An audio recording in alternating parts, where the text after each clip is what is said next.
Bonjour à toutes, bonjour à tous, bienvenue au rendez-vous de midi, votre rendez-vous quotidien dédié au bien-être, aux découvertes et aux témoignages marquants comme tous les jeudis et les vendredis. Aujourd'hui encore, nous avons un programme passionnant à vous proposer. Vous le savez, dans notre page bien-être, nous pensons à tous ceux qui, musulmans comme chrétiens, sont actuellement ou traversent actuellement une période de jeûne ou de carême.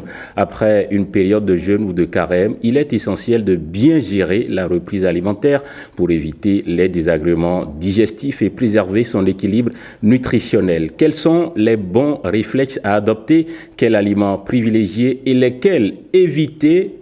Nous vous donnerons tout à l'heure des conseils pratiques pour une réintroduction alimentaire en douceur. Nous aurons le plaisir d'accueillir Catherine Tawes, journaliste à Radio Bénin à l'AFIA, l'un des organes de la Société de radiodiffusion et télévision du Bénin, SRTB. Depuis 10 ans, cette radio se distingue par un engagement unique, diffusé exclusivement en langue locale, un défi ambitieux qui vise à rapprocher l'information du plus grand nombre et à valoriser le patrimoine linguistique du Bénin. Avec notre invité, nous reviendrons sur cette décennie d'engagement, les défis relevés, l'impact de cette approche et l'avenir de la radio en langue nationale. Dans notre rubrique culinaire, nous vous dévoilerons une nouvelle astuce qui pourrait bien simplifier la vie en cuisine. Restez avec nous pour la découvrir. Et enfin, nous terminerons avec un témoignage aussi saisissant, troublant qu'instructif. En voulant envoûter son époux, elle a gâché sa vie. Une histoire poignante qui nous rappellera que certaines décisions motivées par le désespoir ou l'illusion du contrôle peuvent entraîner des conséquences irréversibles. Un programme riche et varié.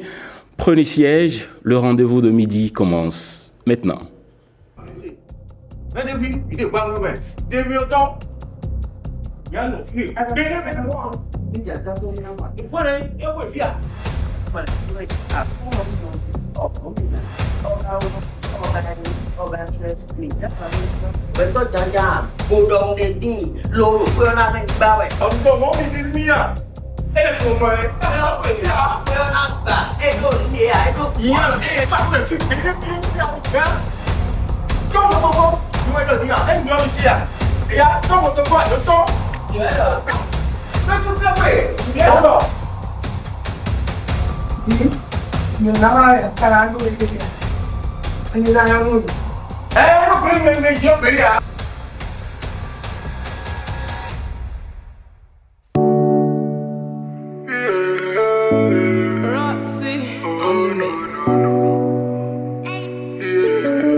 Ikotunu de la, wetanu metale kotunu de la. Imana lombo nanda wenume, inana badona chono de zundome. Bona igbeche roji, tralala igberando nuyoru mentole. Mema wanu bakbon les 3 fois sele. No momi dali jino lomida jotole. Yego se wa mama no kume na choyo no acho bokaza bidu vime ino gbe kaka wa kono akume wadi vije kono gbe kando nume ngo singleta komwe fie njori o wa nu boso se do kwe ngo wo no le dunu yende awe afowe no e ma inseku no we no note unpe me de la da be batole me bla me che don comme il est nous faisons de l'air. Au de ton vie, maman te nous dit, et quand j'ai tout dit, vous commencez oui. Hey, non, ta tête, y'en a oja fate roro. Makatoko et mon toi lagbe, chogwe, lagbe mi biole jena wa kwegbe. Aïe. Mouna, bojo bidonu ma ogbe. Ewa toi iche me, toi wa etomi la bonata weton.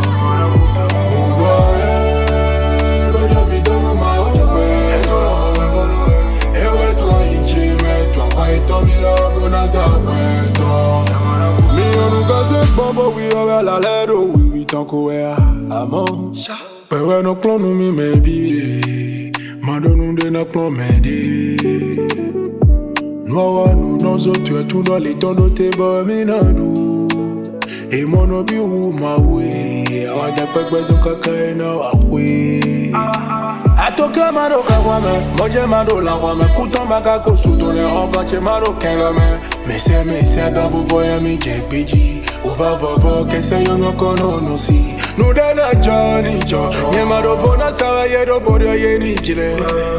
Ni ma udo gbe, ben yo monio, hote ye do bonando. Mundo bojo bidonu ma ogbe dolo. Ewe to iche me to pa itoni la bonanda weto. Mundo bojo bidonu ma ogbe dolo. Ewe to iche me to pa itoni la bonanda weto. Weke, Pancras Sylvester. Eba nou media ni dozoku. Tigre, Ramos Gorito, Justino Farel, Adero Baby, Abdallah, Régis Montan, Saïzo.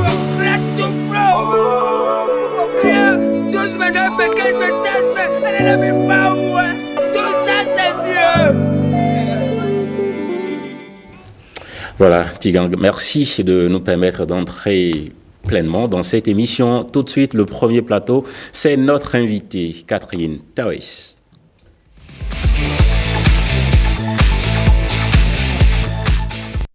Voilà, Catherine Tawes, journaliste à Radio Bénin Alafia. 10 ans aujourd'hui que cette radio existe, 10 ans aujourd'hui que cette radio s'est engagée au service du développement des langues locales, de la culture, de notre culture. Bienvenue au rendez-vous de midi. Merci beaucoup aux auditeurs de la chaîne. Merci à tous ceux qui nous font le plaisir de nous suivre. Parce que Radio Bénin Alafia est née au détour des 62 ans de la radio, parce que depuis que la radio est née, on était un service qui offrait les prestations comme cela se devait dans plusieurs langues, 18 langues. Alors 6 langues du Sud et 12 du Nord. À partir de ce moment, la Radio Bénin Alafia a eu ses épaules plus fortes avec un programme enrichissant pour pouvoir éteigner la soif d'information de nos auditeurs de radio. Ça se passe de toutes parts, que ce soit au nord, au sud. Nous avons nos émissions, que ce soit les informations, les revues, les différentes tranches. Tout ce qu'on peut retrouver de toute façon dans les programmes français. Se retrouve pleinement et professionnellement à Radio Bénin Alafia. Alors je vais vous confier simplement que Radio Bénin Alafia, c'est un seul individu qui va sur le terrain et fait la collecte pour 18. Ça veut dire? Ça veut dire que quelqu'un vient parce que nous avons comme... ça veut dire d'abord que vous diffusez en 18 langues. Que nous diffusons en 18 langues. OK. Différentes langues. C'est ça. Parce que c'est la seule personne qui va faire la collecte pour que ce soit Dindi, Baton, Gouroum et Youm et Fond puissent passer la même information que ce qui a été relaté du terrain. Mais ça doit être terrible, ça, parce que la seule personne ne comprend pas les 18 langues. Évidemment, quand ça vient comme ça, nous avons le français comme langue de partage. Il fait le papier qui permet aux autres de le reprendre selon qu'ils sont à même de pouvoir écrire vite ou d'aller directement avec le papier en français. Très bien. Pour dire l'information. Très bien. Catherine, je vous permets à présent de dire bonjour aux autres, à vos consoeurs qui sont sur ce plateau. C'est un plaisir immense pour Jennifer, Rebecca, Sofiat. De mes sœurs que j'affectionne beaucoup, que j'apprécie. Comme on a l'habitude de l'appeler affectueusement, et notre coach nutritionnel qui va nous apporter beaucoup de choses pour notre bien-être. Bien sûr. Alors, je sais que vous avez beaucoup à nous dire sur comment cette initiative est née, mais vous particulièrement, qu'est-ce qui vous a motivé à rejoindre ce projet? Oui, je suis fan, amoureuse et jalouse de ma langue. Et je pense que ce que le français ou celui qui parle et passe l'information en français le dit, je suis à même de pouvoir le faire parfois même mieux que lui. D'ailleurs, mieux que lui. Parce que je suis obligée d'aller d'abord en français et de revenir dans ma langue. À partir de ce moment, je dois être jalouse de pouvoir faire le travail qu'il fait et aller voir mes parents qui me comprennent mieux. Parce que tout le monde ne comprend pas français chez nous. Et donc, la majeure partie parle dans nos langues. Nos cibles sont connues. On est d'accord. Vous, quel est votre rôle au sein de Radio Bénin à la FIA? Je suis dans tout. Je suis à la marmite et je suis bouillir, remuer comme il se doit. Parce que ce soit les informations, que ce soit les magazines, que ce soit les émissions débat, on y est. Donc, ce que je fais, c'est tout ce que tout le monde fait. Même les retransmissions en direct, Radio Bénin à la FIA nous offre cette possibilité d'écouter les retransmissions en direct des matchs. Donc, pour dire que Radio Bénin à la FIA a une capacité d'accrocher son auditoire à travers plusieurs langues au même moment et atteindre plusieurs cibles dans la même tranche horaire. On est tous d'accord que diffuser exclusivement en langue locale, vous avez commencé à le dire, c'est un défi, c'est une ambition très audacieuse. Quel est l'impact principal, les retours que vous avez depuis 10 ans? Comment est-ce que vous vous sentez avec les retours? Vous savez, nous avons nos tranches qui sont des troncs communs, comme on a l'habitude de le dire, que ce soit par exemple les émissions Rendez-vous culturels, Défis du monde rural, sont des émissions de troncs communs. Il y a par exemple les émissions Terroir qui parlent de l'actualité. Et donc, les émissions interactives sont nos baromètres phares sur lesquels nous reposons pour dire que les gens nous suivent. Parce que quand la tranche du Dendi arrive, de Karimama à Nateni, à Materi ou à Waké, les gens nous appellent. De Cotonou à Bembereke, on nous suit.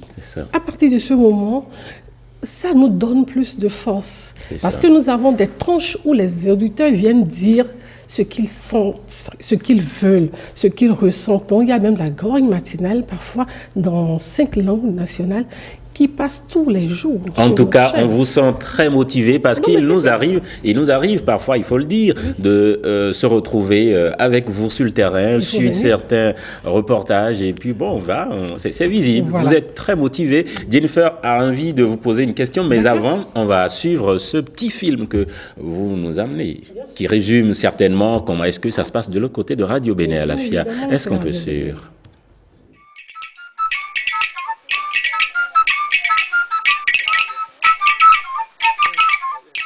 L'information traitée et diffusée dans 18 différentes langues nationales du Bénin à partir d'une seule rédaction. Nous sommes dans le service de l'information de Radio Bénin à la FIA, l'une des 8 chaînes de l'audiovisuel public béninois. Si ces journalistes définissent ensemble les sujets, les tournent parfois ensemble, ils ne les livrent pas dans les mêmes langues ni aux mêmes cibles. Mais comment arrive-t-on à assurer le suivi du traitement de l'information quand les chefs de la rédaction même ne maîtrisent pas toutes les langues parlées ici? Des fois, un collègue va à l'antenne, par exemple, et pour rendre une info, à l'entendre, on constate qu'il bégaye visiblement, ou bien qu'il hésite, ou bien qu'il répète le même mot. On n'a pas besoin de comprendre forcément la langue avant de l'interpeller sur ça, ou bien de lui demander ce qui s'est passé. Et des fois, ils sont obligés de l'admettre bien qu'on ne comprenne pas la langue. Il y a ça aussi. Parfois, on est bien obligé de faire confiance à la conscience professionnelle de chaque journaliste ou à la vigilance des auditeurs. L'autre baromètre qu'on a et qui marche très souvent, je vous ai dit, on se fait confiance, on se dit professionnellement, chacun sait ce qu'il doit faire et puis on se fait confiance dans ce sens. Mais il est arrivé dans ce pays une fois où un journaliste a pris un papier, il est allé à l'antenne se disant sûrement que personne ne comprend sa langue dans le milieu, il est parti dire autre chose carrément. Mais tenez-vous bien, les auditeurs sont venus. Il y a des auditeurs qui sont venus et l'auditeur disait qu'il a entendu la même information dans telle langue. Mais qu'au moment où celui qui a incriminé là devrait rendre, mais il a dit autre chose. Et puis, ce qu'il avait dit même allait inciter à la violence dans le pays. Si les auditeurs des émissions en langue d'Indi, Baatonu, Fulfulde, Ani ou encore Ditamari sont par exemple beaucoup plus concentrés dans le nord du pays, ceux qui écoutent les informations en langue Fon, Mina, Sahwe, Yoruba entre autres sont plus au sud. Un auditoire au sein duquel les contextes sont donc différents, les réalités socioculturelles ou religieuses également. D'où un travail d'adaptation du rendu de l'information à la communauté cible. Par exemple, quand vous êtes chez les Goum et les Fonds, c'est-à-dire les culturels à Diatado, par exemple, on va dire le feu a brûlé le marché d'Antokpa. Moi, je suis de l'air culturel à Diatado, je suis Goum, donc je ne peux pas aller à l'antenne pour dire le feu a brûlé. Je peux dire nous, on a une manière pour le rendre. C'est au niveau des rendus là. Peut-être que chacun l'adapte à la spécificité de sa culture. Comme on ne peut pas dire le feu a brûlé, nous pouvons dire une tradition littérale. L'eau a préparé Sindanu, et on va dire ça s'est produit dans le marché d'Antokpa. Chez nous, par exemple, on dit le roi est mort. Quelqu'un qui est de l'air culturel à Diatado ne peut pas aller à l'antenne pour dire le roi est mort. Que ça soit Fon et Goum, il va dire le roi est allé à Lada. Mais quand le Peul ou bien le Dindi lui vient, il va dire à sa communauté le roi est mort, ça ne va pas les déranger. Vous avez parlé du roi est mort. Chez moi, je vais parler plutôt des euphémismes, puisque nous écrivons nos papiers en français et nous les écrivons le plus simplement possible pour que chacun puisse comprendre. Maintenant, au moment de rendre, on peut faire recours aux expressions idiomatiques ou aux euphémismes de la communauté pour rendre le papier. Au-delà des 18 sections représentant les 18 langues nationales parlées ici, les journalistes sont également spécialisés sur des thématiques telles que le sport, la santé, l'environnement, la culture, l'éducation, l'économie et la politique.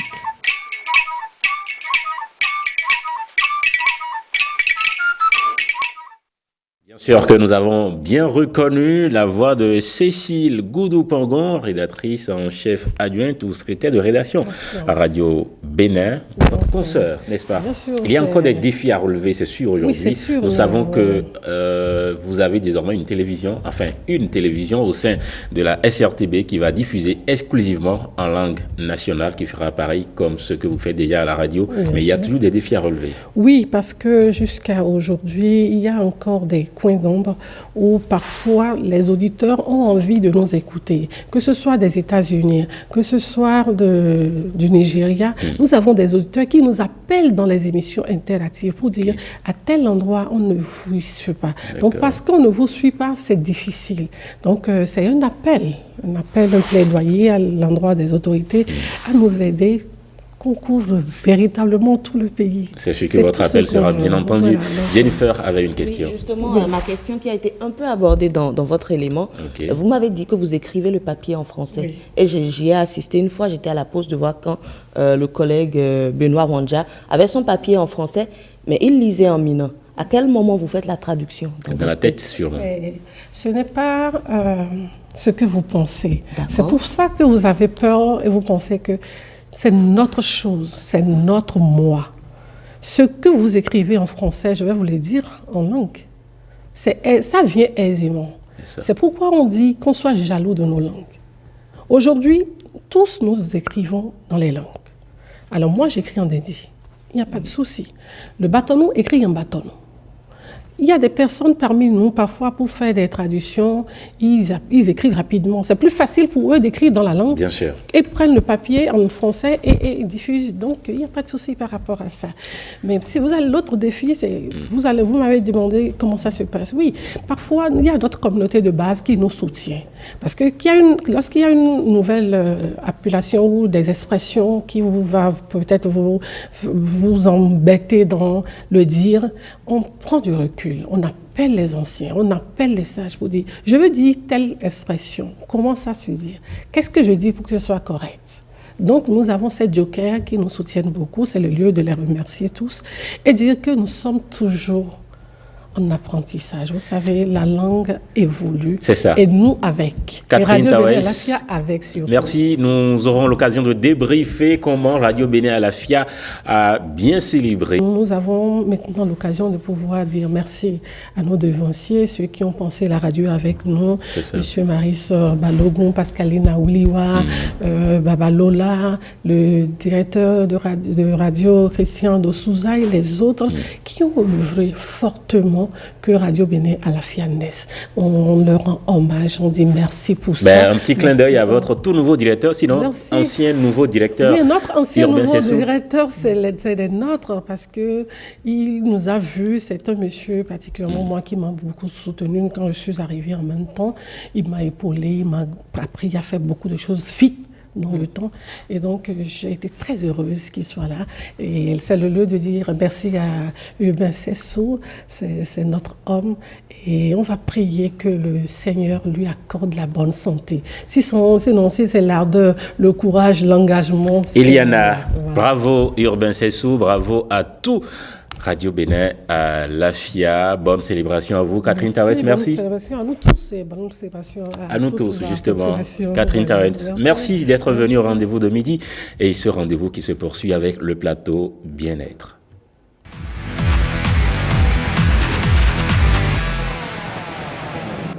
Bien-être. Aujourd'hui, nous parlons de comment se réalimenter après le jeûne ou après le carême. Parce que je sais qu'il y a les musulmans qui sont déjà en jeûne il y a quelques jours et les chrétiens qui ont démarré il y a quelques heures.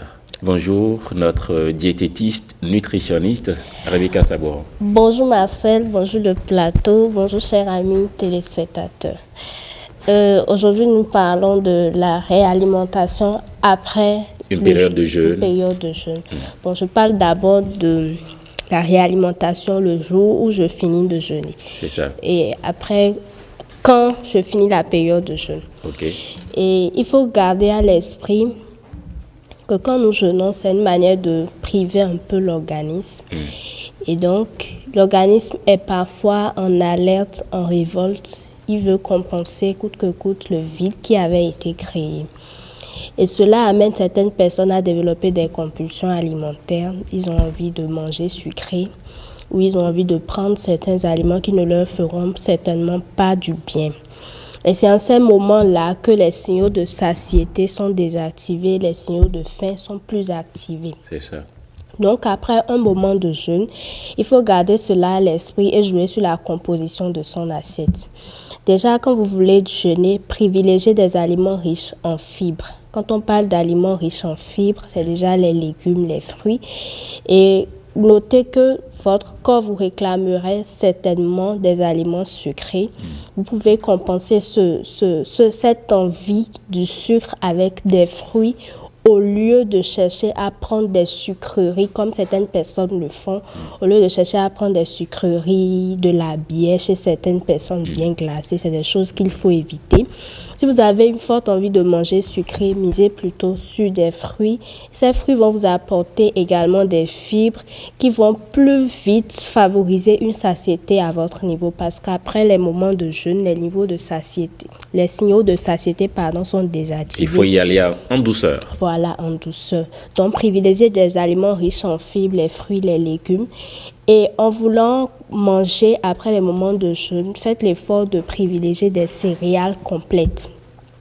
Quand on dit céréales complètes, si je dois faire un choix, par exemple, entre la cassa et la pâte de maïs complet, c'est plutôt mieux de se pencher vers la pâte de maïs complet, donc des céréales, des féculents cuisinés à base de céréales complètes. Parce que quand c'est complet, ces céréales contiennent encore des fibres et les fibres vont plus vite favoriser la satiété. Vous allez manger peu et être vite rassasié. Parce qu'après les moments de jeûne, on mange souvent beaucoup plus que ce qu'on a l'habitude de manger. Alors, y a-t-il des aliments à éviter absolument après le jeûne? Oui, après le jeûne, il faut éviter les sucreries. Il faut éviter l'alcool. Il y en a qui prennent de l'alcool, des boissons alcoolisées pour déjeuner. Ce n'est pas bien. Il faut éviter ce genre de choses. Mais les sucreries? Oui, il faut éviter les sucreries Parce que d'abord, les sucreries, les boissons gazeuses vous apportent du sucre et mieux, après les moments de jeûne, votre corps, en mode survie, stocke plus rapidement. Ce qui expose votre organisme au diabète, à une prise de poids après il faut donc privilégier, en termes de boissons, il faut donc privilégier l'eau. L'eau, oui. Et prenez les fruits également. Les fruits contiennent de l'eau. Les fruits vous y... Et il faut, après les moments de jeûne, il faut bien s'hydrater. Tout dépend aussi du type de jeûne que vous avez fait. Si c'est un jeûne hydrique, certainement qu'au cours de ce jeûne, vous serez en train de boire de l'eau. Mais si c'est un jeûne à sec, après les moments de jeûne, c'est bien de bien s'hydrater pour éviter la déshydratation. Est-ce qu'il faudra privilégier plusieurs petits repas dans la journée ou on y va de façon classique, 3 repas par jour ou on peut faire plusieurs petits repas par jour? Bon, ça dépend du jeûne que vous choisissez faire. Vous parlez de la période du jeûne ou bien vous parlez de l'après-jeûne? L'après-jeûne, il faut reprendre... Quand on veut aller en douceur, quand on veut se réalimenter sans aucun problème, est-ce qu'il faut partir avec plusieurs petits repas en journée? Vous me comprenez? Oui, je comprends la question. L'après-jeûne, il faut reprendre une alimentation normale. Il faut reprendre avec les 3 repas principaux de la journée, prévoir des collations, miser sur des aliments riches en fibres, des céréales complètes qui vont vous aider à être plus vite rassasié. D'accord. C'est bon? Oui. Aujourd'hui, n'est-ce pas? Oui. Et la suite, on va en cuisine. Cuisine, stop flop.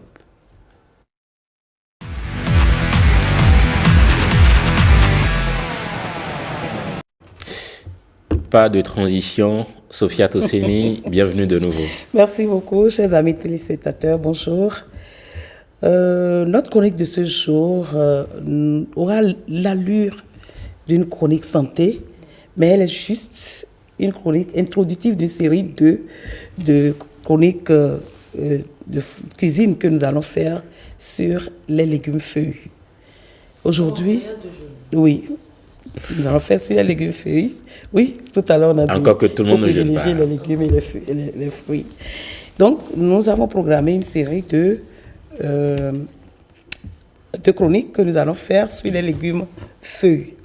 Aujourd'hui, j'ai choisi aujourd'hui pour juste parler des vertus des légumes.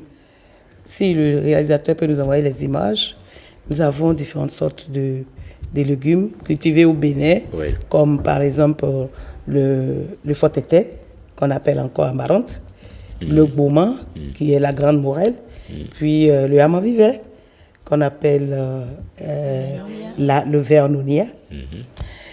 C'est différent, il y en a encore, hein. Bon, on ne va pas trop... Tous ces légumes ont des vertus. Des vertus, généralement, on parle de fer, de zinc, de la vitamine A, de la vitamine C, de toutes sortes de vitamines, des sels minéraux, du calcium. Et quand on évoque l'idée du calcium, c'est là que je voudrais insister sur un légume que nous, les Béninois, les femmes savent bien ce dont je parle. Pendant longtemps, pendant très longtemps, quand je vais au marché, je passe à côté de ce légume-là.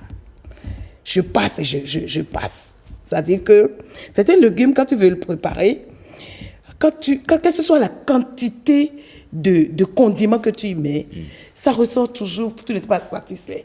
Mais aujourd'hui, j'ai appris que c'est dans la tête que ça se passe. Parce que je suis fan de ça aujourd'hui. Tout simplement parce que une merveilleuse dame, que je salue au passage, Madame Rachida, elle se reconnaît. Docteur en agronomie, a pu me dire un jour, moi qui n'aime pas le yaourt, qui ne sais pas le lait, bon, je sais pas, je lui ai demandé, madame, dans quoi est-ce que je peux trouver le calcium, puisque j'en aurais besoin, avec mon âge, j'en ai besoin suffisamment. Elle m'a dit, madame, faites-vous ami à ce légume qu'on appelle fotete, l'amarante. Madame, chers amis, je vous dis, je parle surtout aux dames, ce que j'ai eu avec ce légume-là, Aujourd'hui, si vous allez chez moi, j'en ai toujours dans mon congélateur. Je vous assure. Parce que le légume là, dès que vous sentez, pour les dames qui ont des problèmes d'arthrose, dès que vous sentez un coup que vous avez mal dans vos genoux, dès que je mets ça sur ma table, je crois que c'est comme un coup de magie. C'est une astuce que je donne aux dames. Donc, comment est-ce qu'on en arrive à bénéficier de tous les bienfaits, de tous les éléments nutritifs des légumes? Je vous donne rendez-vous la prochaine fois. C'est la semaine prochaine, mais dans 2 semaines, pour commencer la série de D'accord. de chroniques. Ça veut dire que vous avez toujours, mais alors toujours, du pot-été dans votre frigo. Oui, toujours. Madame la toujours, je le mange toutes les fois. Le calcium dans les légumes feuilles, c'est mieux que celui qu'on retrouve dans les produits laitiers, par exemple, ou dans les autres produits. En tout cas, peut-être la semaine prochaine, elle va évoquer ça. On préfère la semaine prochaine. Oui, je sais pourquoi Aïe a dit ça. Si tu ouvres le débat ça. sera long. Bien sûr, il faut qu'on y aille maintenant plus vite. C'est la dernière étape de ce plateau vécu. Nous terminerons bien sûr avec un témoignage aussi troublant, saisissant qu'instructif. En voulant envoûter son époux, elle a gâché sa vie. Une histoire poignante qui nous rappellera que certaines décisions motivées par le désespoir ou l'illusion du contrôle peuvent entraîner des conséquences irréversibles, tout simplement, vécues.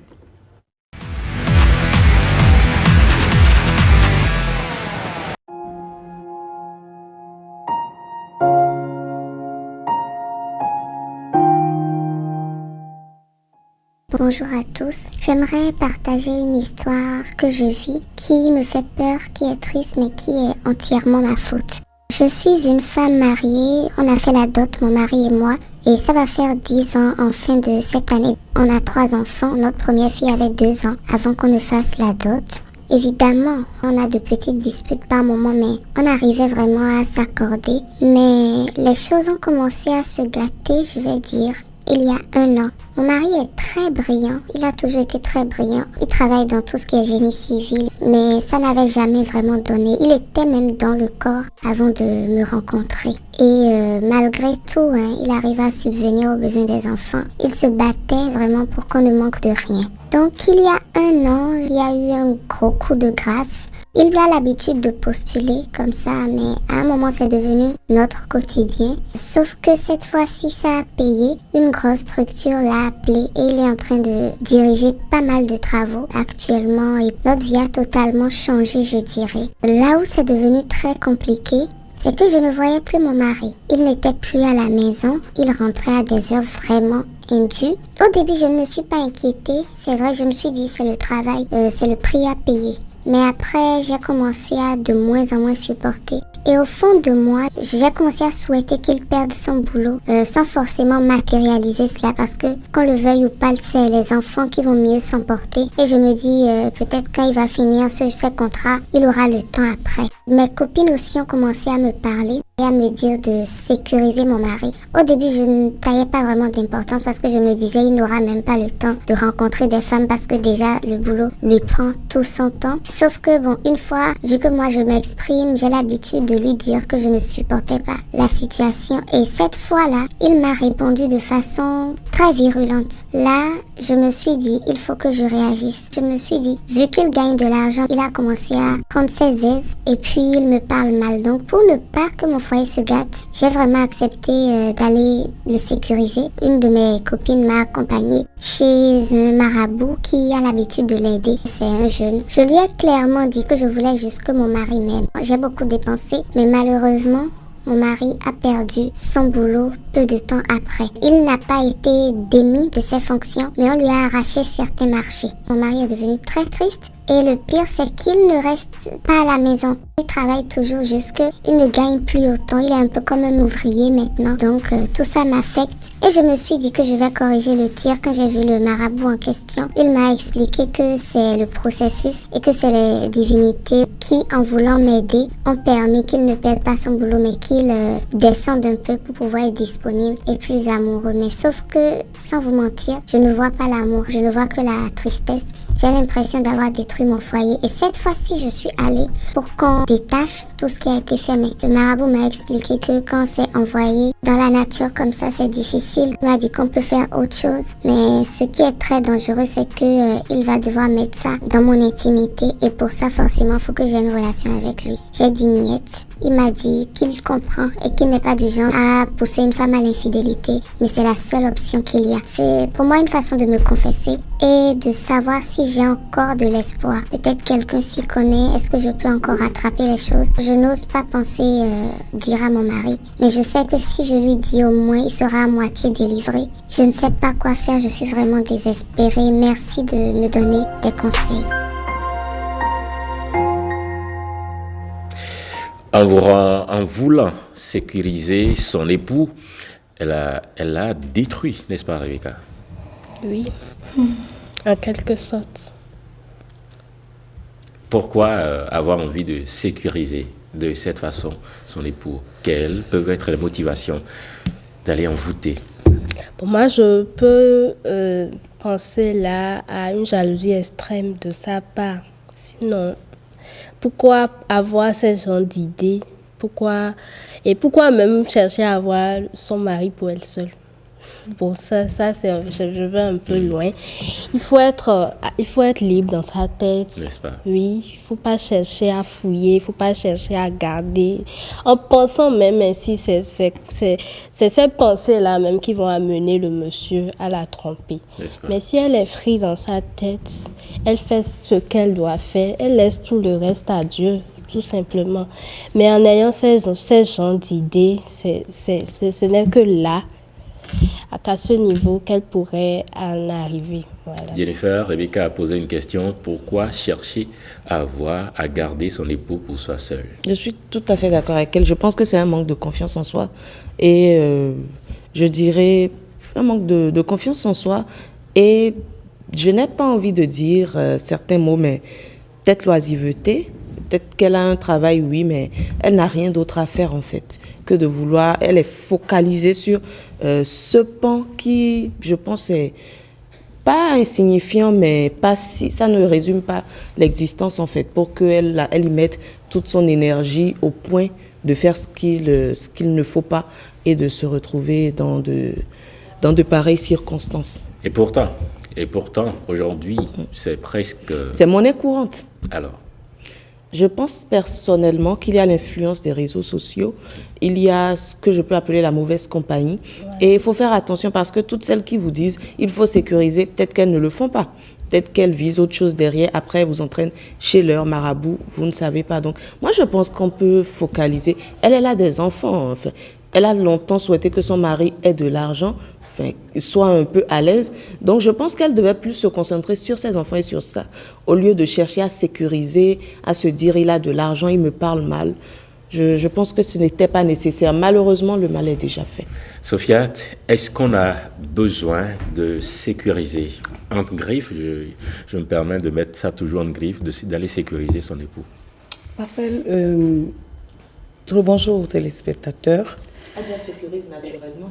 Et ah bon? Elle a les atouts. Les gens disent que ni des hommes des madrons et noachi.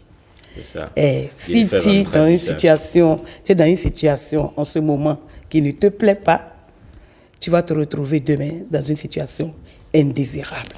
C'est ça. Voilà. Et le meilleur moyen, puisque la question m'a été posée, le meilleur moyen pour moi, de mon expérience, pour sécuriser son homme, c'est la communication, c'est la prière. Elle voulait, c'est-à-dire que qui ne rêve pas que sa situation au plan conjugal change. la situation a changé. Et la jalousie peut t'amener jusqu'à vouloir que ton mari perde le boulot. Et elle s'est fait aider par des copines.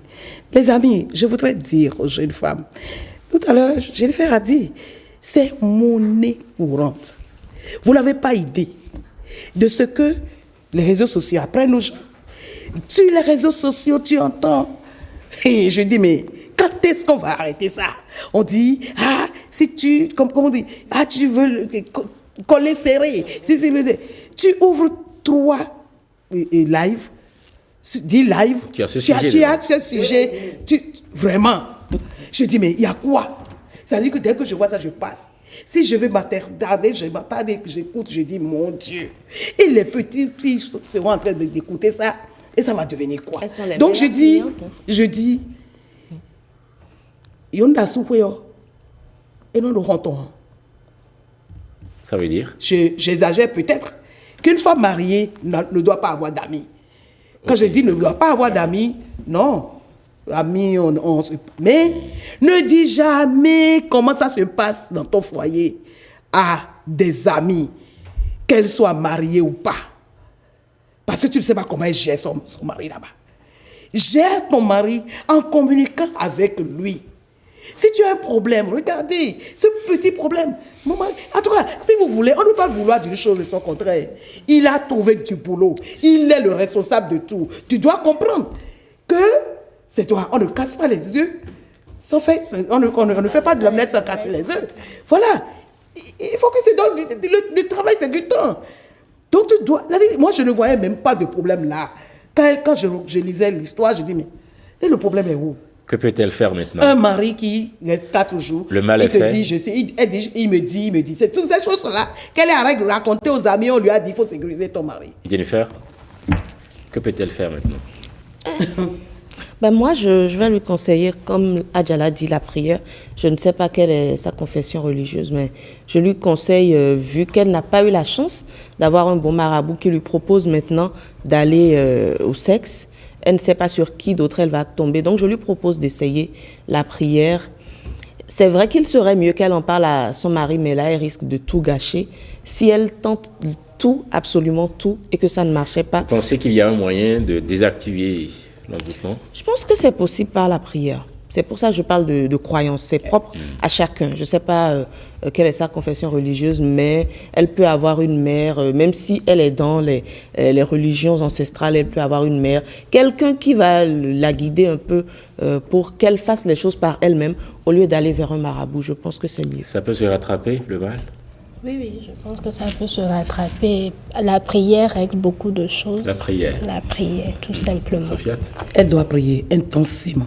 Intensément. Je dis bien intensément. Je ne lui souhaite, je ne lui propose pas d'en parler à son mari.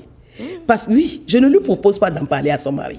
Il faut qu'elle prie, qu'elle prie en demandant au Seigneur d'expier ça. C'est-à-dire que de faire en sorte que des traces de ça n'existent plus dans leur foyer. Et parlant de marabouts, les marabouts, si des histoires comme ça, si vous allez voir, il y en a, je peux vous en citer 3, mais je n'ai pas le temps. Des femmes qui vont chez les marabouts pour régler un problème de couple, sont toujours pris au piège. Elles sont toujours prises au piège de ces hommes-là. C'est-à-dire qu'ils se disent, mais quelle est cette belle femme qu'un homme délaisse à la maison? Moi, je peux m'en occuper.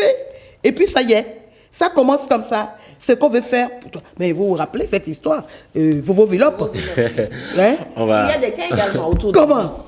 C'est avec ça, c'est avec ce morceau que je vais ouvrir. Vraiment, Sophia déconseille, ne recommande pas du tout qu'elle en parle à son époux. Jennifer, vous êtes de son avis? Bon, moi, c'est pour ça que je dis c'est délicat. Si elle essaie la prière, quelle que soit, je précise, sa confession religieuse, je sais qu'on arrive à prier dans toutes les religions. Si elle essaie que ça ne marche pas, si elle n'a pas une mère ou quelqu'un d'un certain âge... Au bout de quel temps elle peut savoir que ça ne marche pas? Quand tu pries, tu ne vas pas attendre 10 ans. D'accord.